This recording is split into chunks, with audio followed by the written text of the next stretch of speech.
Hey everybody, it's Kimberly Sheridan from Losing It with Kimberly. Hope you're doing well today. I'm doing okay, I guess. My sleep was terrible, really. It was I don't know why, but broken up into about 7 different chunks. So did I ultimately get 8 hours? No idea. I didn't keep up with when I was waking and going back to sleep. I didn't have a huge chunk of time in the middle of the night I was awake, but I just kept going through short cycles of sleep and dreams every time that were really, detailed and some were stressful. One, I was being chased by a bug, so that wasn't great, like a giant bug. But in any case, I'm here. It's morning. Yesterday, I don't remember at this point, but I think that yesterday I hadn't gotten, I guess I'd gotten normal sleep, but I didn't for some reason think I was going to make it late into the day, and I stayed up till 10, which for me is late. So, or not late, but, since I've been going to bed at 8 or 8:30 a couple of times this week, 10 was sort of late. So, and I didn't drink any extra caffeine or do anything differently. So, that's fine. Right now it's about 7:36 if you want to know the exact time. And I'm on the treadmill with you, starting a new day, and we'll see where this day takes me. Like I said, I try to avoid naps, and luckily there are not too many days that I get tired in the afternoon. I find that if I'm still doing some of my standing around, my 8 hours of standing, if I'm still doing some of that around the slump time, around 3 p.m., that helps me. It's a weird thing, right? It just seems like you've got to get through that slump. And if you do survive getting through that slump, that exhaustion oftentimes will go away.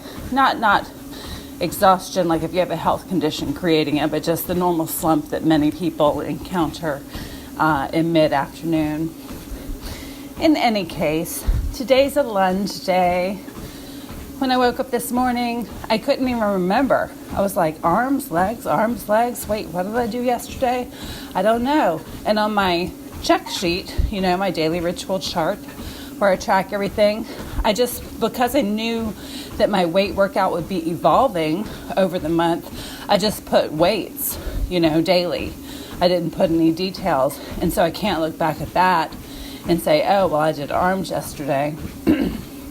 So I figured it out, though. It's lunges today, so I'll be doing those after the treadmill because by then my muscles and ligaments and tendons will be warmed up and stretched out and blood flowing, less chance for injury. So I'll do those after the treadmill and see if I can remember to do them before I go back upstairs and have to return back down to do them.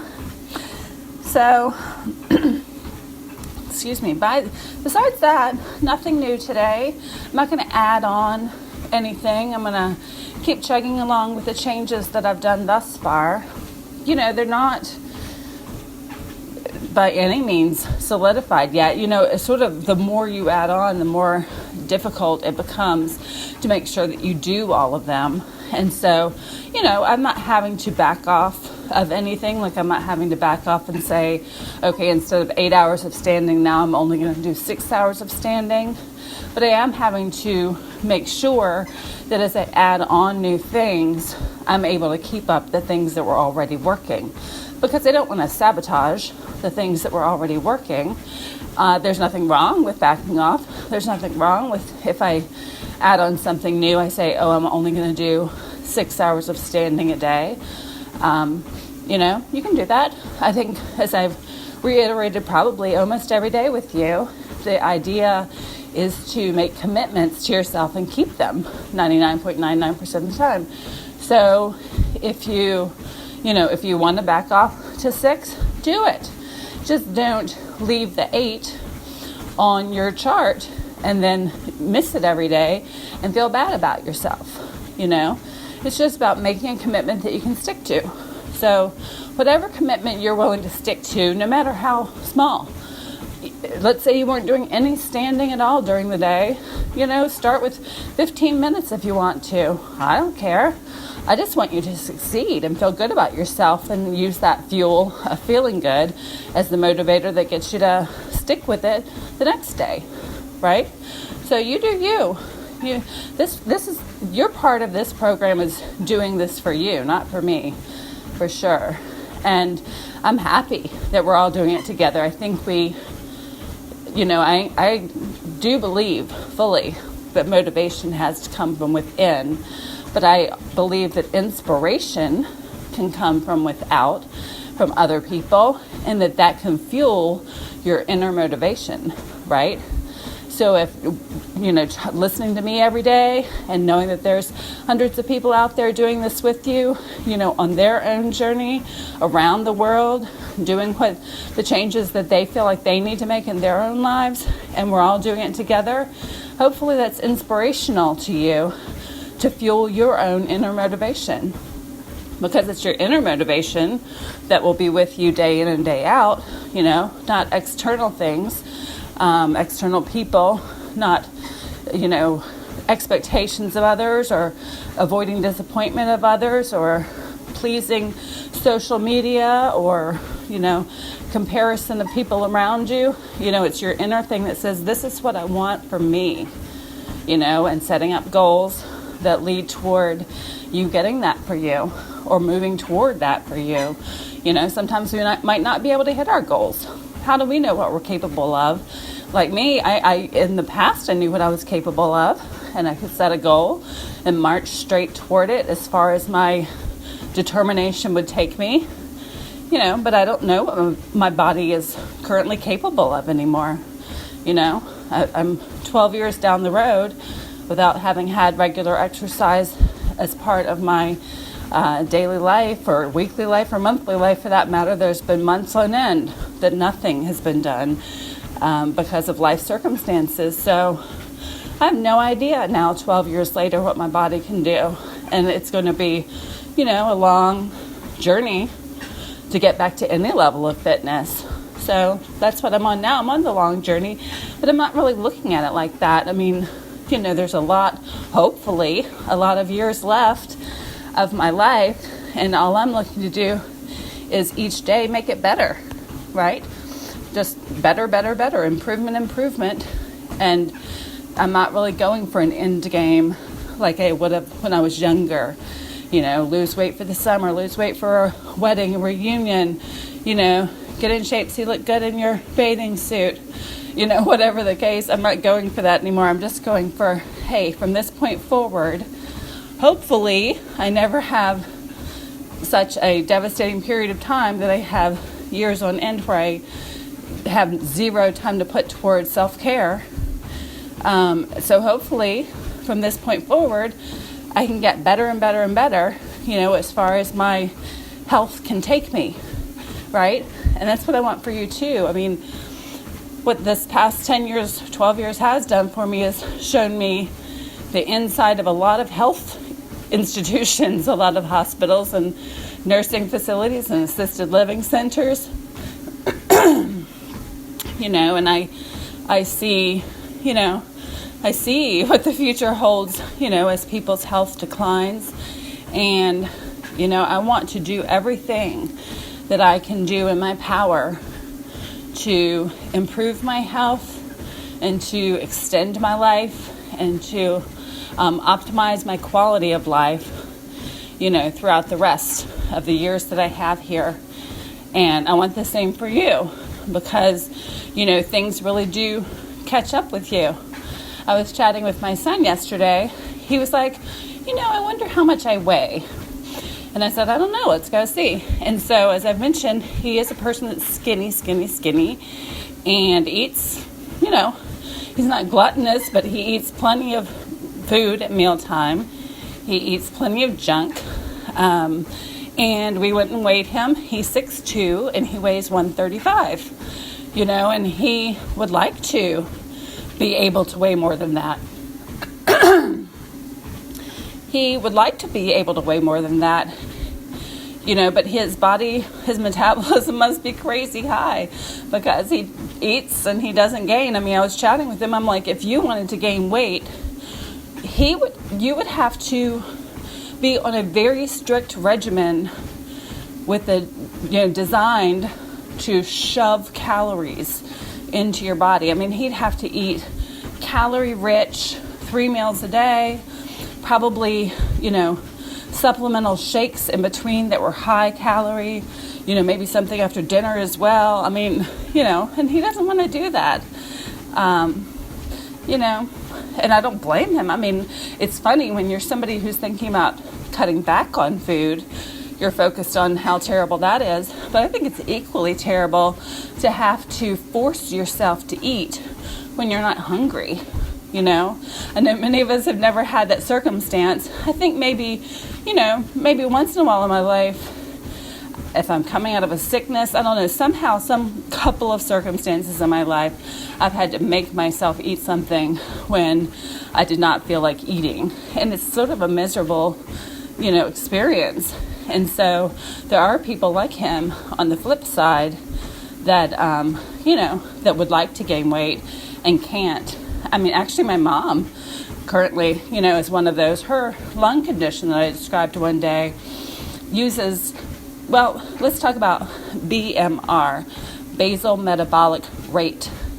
Your body needs a certain number of calories just to function, just for you to lay. If you were laying on a bed all day long, every day, your body needs a certain number of calories just to keep your heart beating and your lungs breathing and your brain functioning. And that's what's called your basal metabolic rate, your BMR.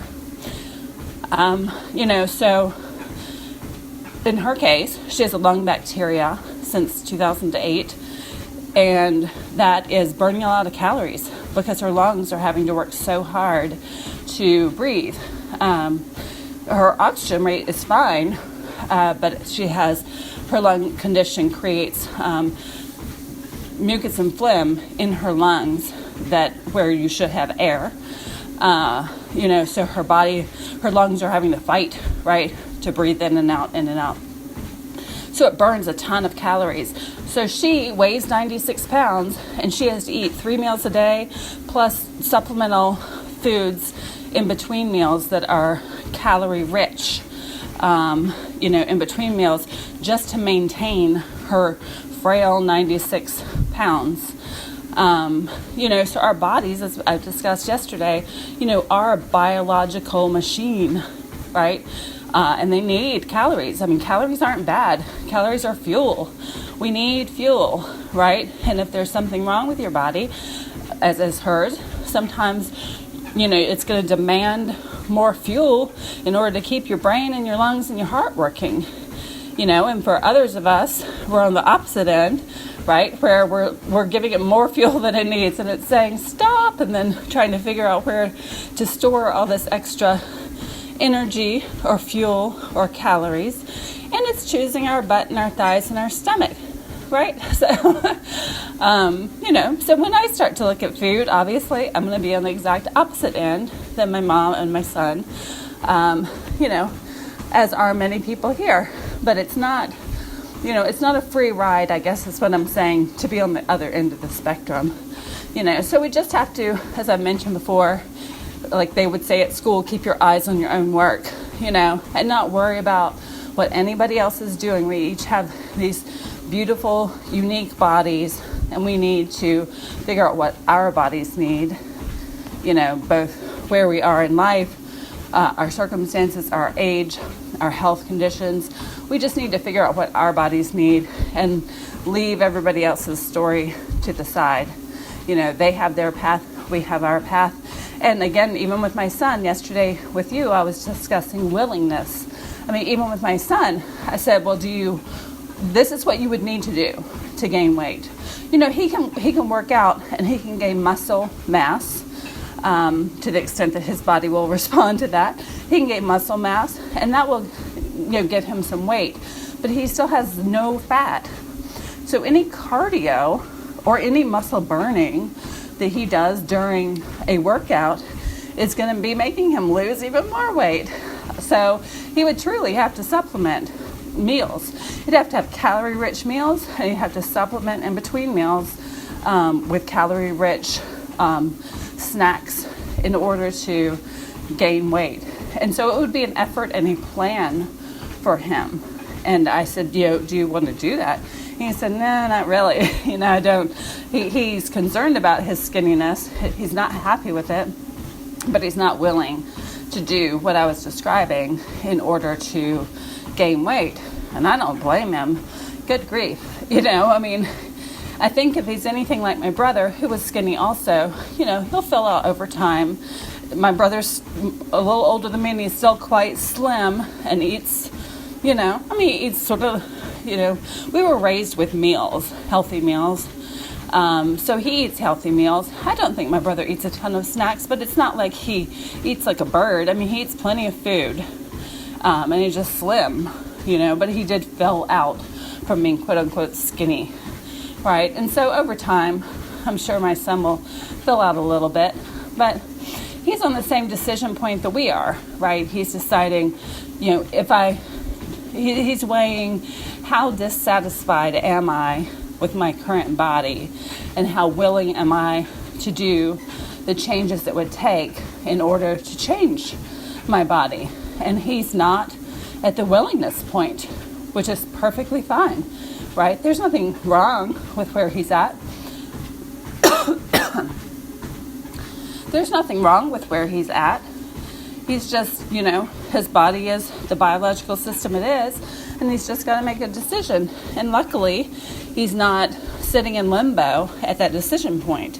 I think sometimes that's what creates so much struggle for us, is that we sit at that decision point going, over and over. The cycle that goes over and over in our minds is, well, I want to lose weight. Well, I'd have to do this. I don't want to do that. Well, I want to lose weight. Well, I'd have to do this. Well, I don't want to do that. We just, over months and weeks and years, just cycle through that. Instead of saying, you know what, honestly, I know what I'd have to do. I'm not willing to do that right now. That's where I am. I know exactly what I'd have to do in order to have the hope of losing weight, and then if I know what's necessary to lose weight. If I do those things and I don't get the result, for sure I need medical intervention.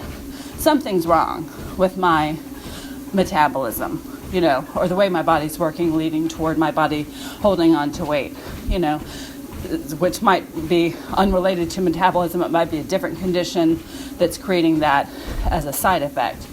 But, if I know what to do. I've known what to do, as I mentioned yesterday, since I was 10 or 11 years old. I know how to lose weight effectively and in a healthy way. I know how to lose weight effectively and in a healthy way. So if I do those things and I don't get a result of at least, I want to say at least a pound, even 3/4 of a pound a week, and or if I back off of it and I start gaining like I did a pound a week at a calorie level that doesn't make sense, then I would go to a doctor. I'll be going to the doctor anyway. There's so many things I need to address, that I haven't done in the past 10 years of focusing all my time on everybody in my life around me whose needs seemed more urgent, except for the one time I went because I feared the heart attack.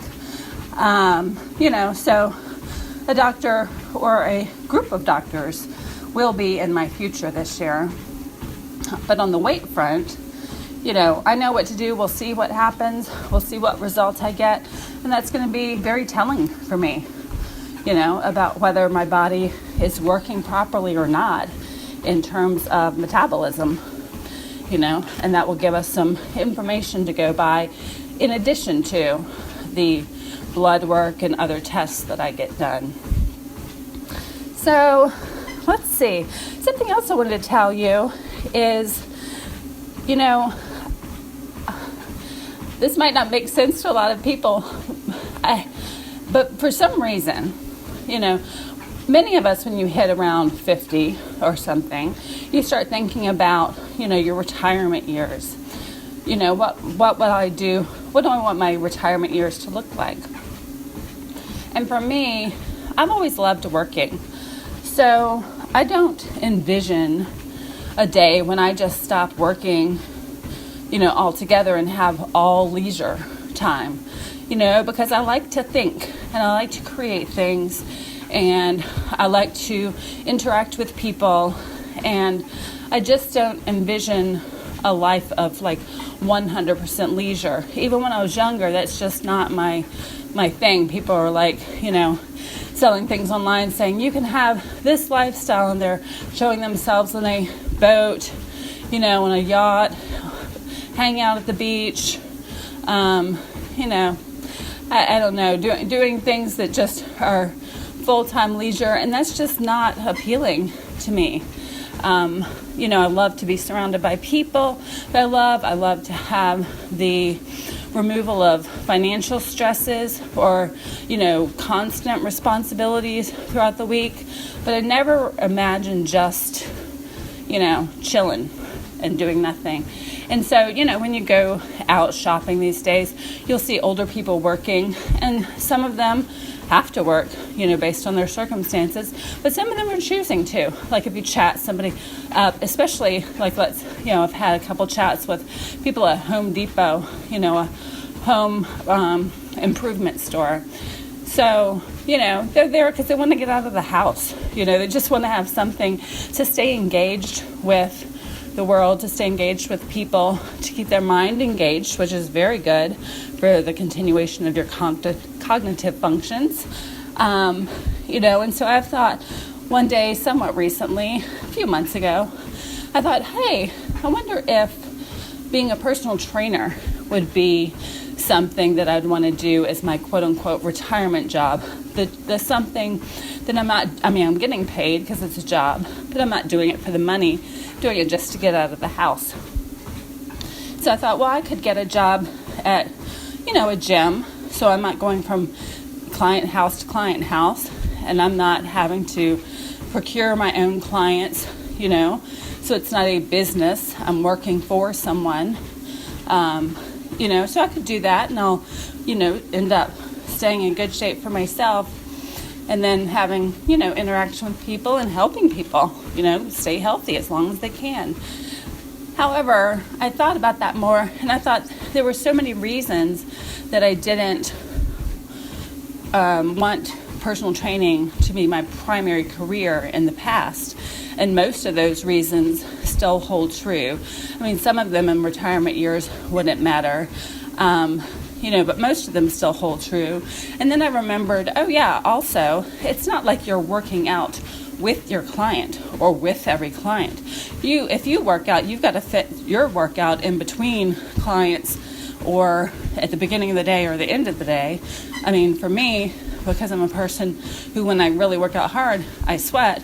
Then I need to shower, I need to do my hair, put on new makeup. I don't wear a ton of makeup, but I wear a little bit. It's not like a shower that's like a 5-minute, you're done and you can go on with your day. So for me, my workout usually always had to come at the beginning of the day, take a shower, and then get into working with clients. And so, it's not like it would benefit me at all to stay in shape for myself, to have a job as a personal trainer, during my retirement years. But some of the other things that I didn't really like about it, the first thing was that start and stop work. Like, I like to get into work and just be able to focus and, stick with it for hours and just keep going. But personal training, you've got individual clients. And so, you almost never, unless you have a great demand such that you have too many people, demanding for your services, you almost never have a day where you've got clients back to back, So you end up having a client, then nothing for an hour, then a client, then lunch, then nothing right after lunch. It's all broken up. And that's, at a gym. But then in my case, I had some clients in homes. And I was raised to never be late, that it was very rude to be late. And so if I can get somewhere on time, predictably, on time, that's great. That's all I want. I don't need to be there early. I want to be there on time. However, when you're driving places, especially if you live in an area, with heavy traffic, you can't predict that. So you have to add in some cushion time so that you won't be late. So then I would add in, cushion time to make sure that I'd get there before the scheduled time. And sometimes that cushion time is too much. So then you have a lot of dead time, in my case, sitting in my car near my client's house, waiting to go the last block to pull up to their house, to knock on their door. And so that's wasted time. So I couldn't schedule clients back to back, because you've got this time driving between houses. So you couldn't say, okay, a client session's 50 minutes, and I'm going to schedule this one at 9, this one at 10, this one at 11. It was more like I'm going to schedule this one at 9, have that until 9:50, would drive to the next client's house, but hey, you can't make all your clients in one neighborhood. I mean, if you can, that's super. And I'm sure a few people out there have a situation where they've been able to do that. But in most cases, your clients are spread out around an area, at least, even if it's a relatively small area. If you couldn't get out of the first house, get there in 10 minutes and knocking on the door by that point, then you'd lose that hour between clients, plus my cushion time. It was stressful for me, just that part. I don't think people who aren't hung up on being on time, I don't think they would have that added anxiety, but it created a lot of anxiety for me. And on the flip side, I was frustrated by all that wasted and unpaid time in between. It not only gave me the start-stop, but it also, of work, not work, but it also gave me, this wasted time that I wasn't making money, which brings me to another point about personal training. It's an hourly paid position. Oftentimes, if you're working for yourself especially, I'm sure at some gyms it might be a salaried position, but it's probably not a great salary. And so, hourly paid position, I know that when I was getting my certification, I was just doing it. I wanted to make money, but I was doing it as a side income to a business that at that time was still making money for my husband and I before the recession hit. And, the personal training organizations, though, were pitching and marketing to people who wanted to do it as a full-time income. And so they would say, oh, you can make $75 an hour. And that sounds appealing until you start looking at these spaces of time I talked about in between clients, or the fact that you need to be able to fill up all of your hours in order to make that 75 hours meaningful. If you can only, if you only have clients 1 out of every 3 open spaces you have, you're no longer making 75 an hour. You're now making 25 because you have a client at 9 o'clock, but not at 10 or 11. So yeah, you've got that space between 10 and 12 open, but that's the whole point. You didn't want it open. You wanted clients there.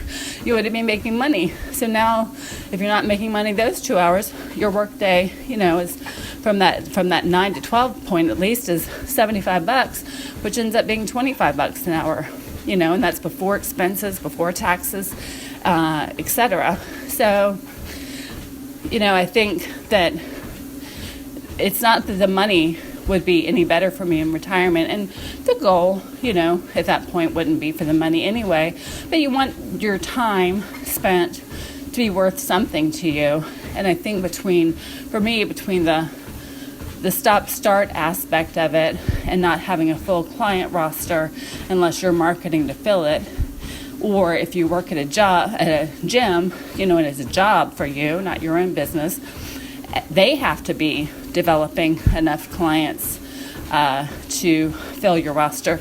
And they've got other trainers that they're, feeding clients to, and a good gym is going to be matching them, not just going, okay, I'm taking turns between my personal trainers giving them clients. A good gym, and I would encourage you, if you're hiring a personal trainer at your gym, is to get a match for you based on their experience and your goals. So net, there'd be a lot of the things I don't like in it.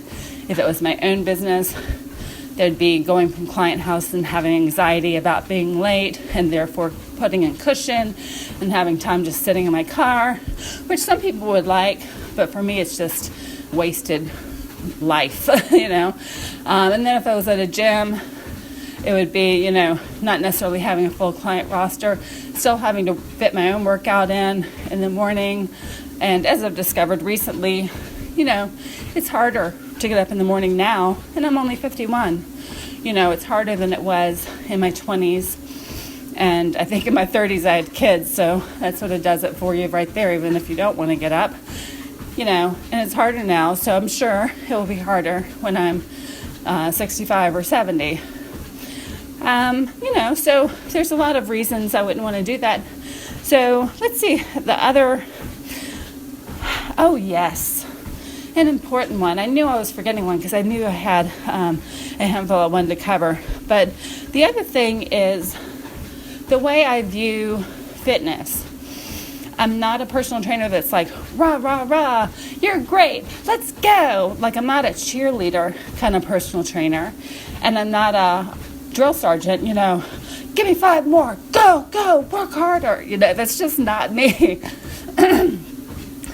I'm more of an encourager and a supporter and an inspirer, right? Through my own efforts for my own body, right? If I look like I'm in good shape, that might inspire a client. I'm an encourager and a supporter and a teacher. And it becomes frustrating if somebody is with you as a client, but they're doing things outside of that are diminishing their results or sabotaging their results because they're only with you, for 1 hour, maybe 3 days a week, tops. I'm sure some clients work with people 5 days a week, but, in general, a lot of people are 3-day-a-weekers. And so it becomes frustrating that they're not dealing with the root causes. And because I'm much more naturally interested in human motivation in the mind, it's frustrating and even upsetting for me to watch somebody continue to struggle with something when I know that there's a root cause there. And while some clients opened up to me the way that they would open up to a hairstylist or a bartender because they just wanted to be able to let out what was going on in their lives, and didn't feel comfortable letting these things out with people, that were closer friends to them or family, somebody that really, would have a vested interest in the thing they were sharing with me and or might judge them for it. If I could have an open mind with them and just let them get that out, that's great. But a lot didn't, because they aren't ready to share whatever's troubling them with anyone. And I view our well-being, as holistic. And I think a lot of the root things going on are within our hearts and within our minds, And so I much more prefer to work in a program or create programs where I can work with people as a whole, and really help them get the end result by looking at their whole picture. And that does take a lot of trust on the client's part, and it does take a lot of, open-heartedness and willingness to share, but the people that are willing to do that, are going to be attracted to this type of program. Not this one, but other programs are run. And people who aren't willing, to do that aren't going to be. And that's fine. But that way I can end up working with the people who truly want to get to the root causes, of their struggles. And as I mentioned, I'm interested in human motivation. So that doesn't just apply to our physical health. It applies to our finances. It applies to our relationships. Every relationship, from the ones we have with our parents who instilled a lot of the beliefs we have, as well as our partners and our children and our friends and our coworkers or our boss or our clients. all the things in your heart and your mind, trickle down into every part of your life. And I truly believe in, looking at the root cause of something and not just treating a symptom of it, because treating a symptom is not going to take care of the problem, and that's just wasted time. We're all guilty of that, for heaven's sakes. I mean, can't even count the number of times that I've not been willing yet to look at the root, even if I saw it, even if I was aware of it. Awareness is like step one, right? And yeah, it's step one, and it's a good step to take, but it's not, you don't make any changes just through awareness. So that's the kind of work I enjoy, and so that's another reason that personal training wasn't fulfilling for me, because it's only looking at the surface of what somebody's hired you for. They're not hiring you for any of the other stuff, and you can't ask any of the other stuff of them. You can just deliver what they've hired you for. And I'm more fulfilled and energized by looking at the whole picture.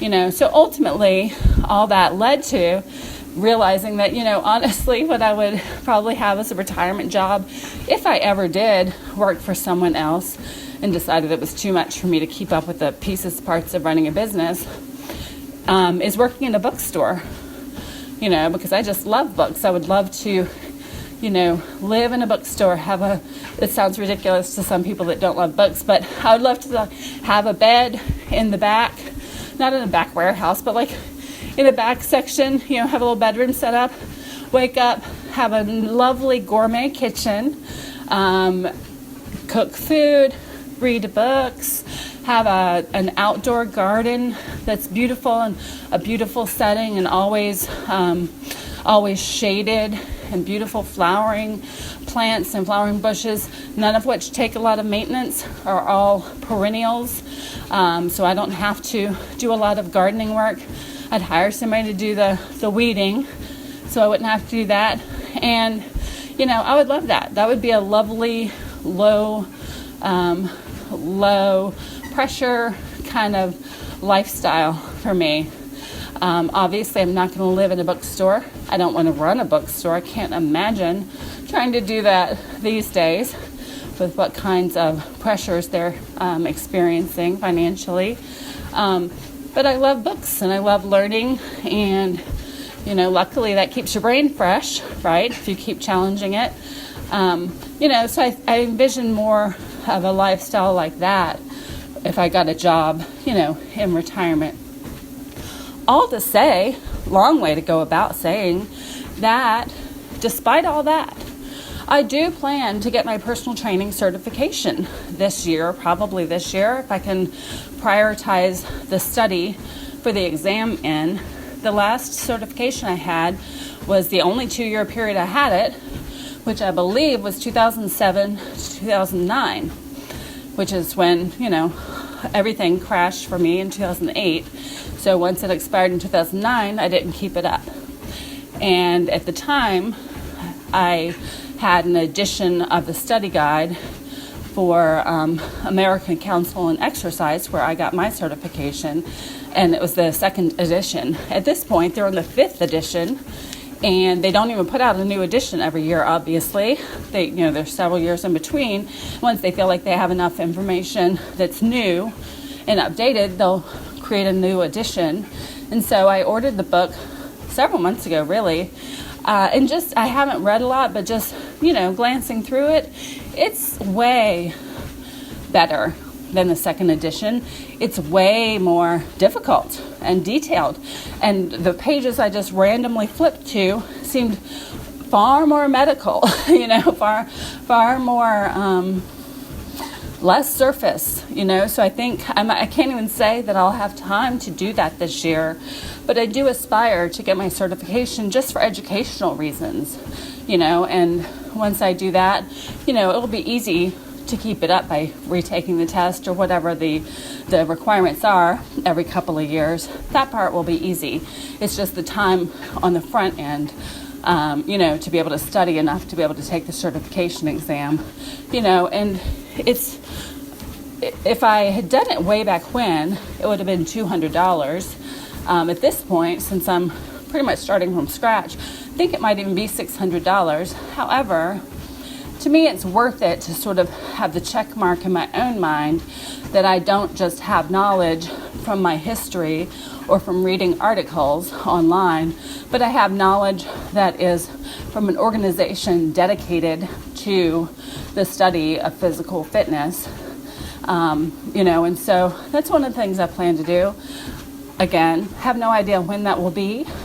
I suppose the smart thing to do once I do prioritize that would be to add it to my ritual sheet, add a certain amount of study a day or every other day, or in a weekend day, a chunk, whatever I add to my ritual sheet, to add that amount of study, because it's a thick book and with small margins and small print, so that's what it's going to take, a dedicated amount of time to do this. But that's coming down the pike for me. Not anytime soon, because of the time commitment, but it's coming down the pike, and I'll be incorporating things that I learned from that into our conversations every day, and hopefully, we'll sort of raise the bar as I'm getting in shape. We'll raise the bar on the kinds of things that we're talking about every day, incorporating some of those things in, not to bore you, because not everything would apply to everybody, but maybe just pulling in pieces that would apply to many people. And if you do use that feedback link on the website, you can help shape what kinds of things I talk about every day. So I encourage you to do that, because I would love to try to share things that are not only relevant to what I'm doing, obviously, but relevant to the people listening. It can't hit everything. Not everything's going to apply to everyone, but try to hit the things that you raise a flag about and say, hey, how about this? And if I feel like it applies to a number of people listening, I'll incorporate some teachings about that as we walk along. So that's all for today. I hope that you have a great day. Have a good night's sleep, and I'll see you again tomorrow. Bye-bye.